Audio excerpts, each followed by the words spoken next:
Hello viewers, আসসালামু আলাইকুম। আমি মিডওয়াইফ তামান্না। আজ আমি প্রেগন্যান্সির পূর্ব প্রস্তুতি সম্পর্কে আলোচনা করব।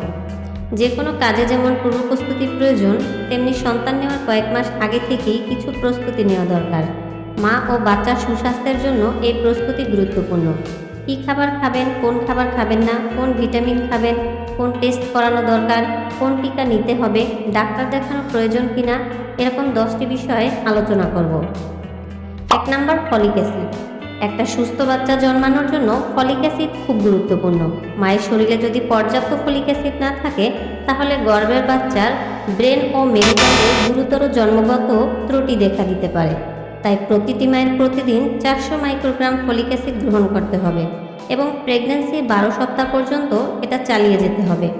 কিছু সবজিতেও ফলিক অ্যাসিড পাওয়া যায়, যেমন পালং শাক, পাতাকপি ইত্যাদি।